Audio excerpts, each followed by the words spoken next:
Well, joining us now is Ian Lesser, Vice President of the US German Marshall Fund, joining us from Brussels to talk a little bit more. Thank you very much for your time. There is a lot of focus on how NATO needs to adapt, whether that's broadening its mission with climate change or pandemics.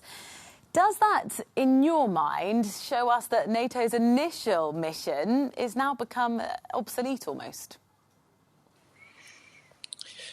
Well, good to be with you. The initial mission is obviously still very relevant, and that's all about countering Russia's, very significant force posture, and that's very meaningful for the alliance. That hasn't gone away, but of course the world has a lot of other challenges at the moment, and many of them are very political, and I think that goes to the heart of what the Secretary General and others are trying to push for, which is to get NATO to address some of these bigger picture global issues, whether it's about China or climate change or technology, and of course, behind all of this, there's a little bit of anticipation of what a new Biden administration will mean in the United States for NATO.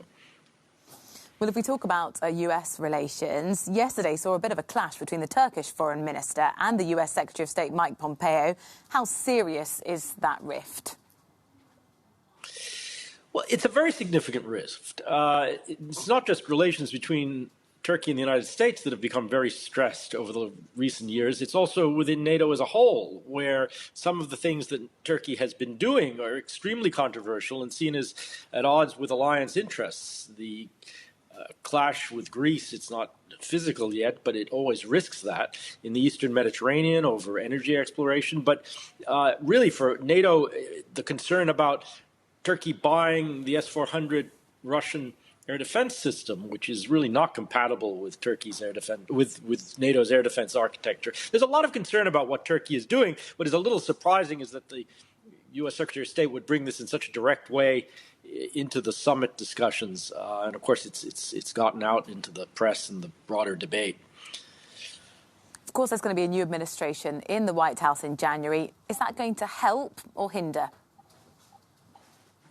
Well, I think the consensus is it's going to help a lot.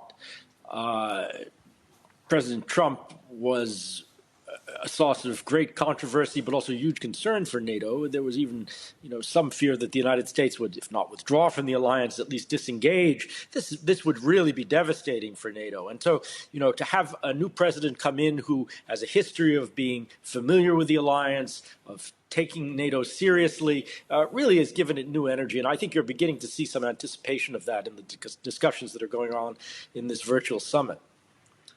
Thank you very much for your analysis and time. Ian Lesser, Vice President of the US German Marshall Fund.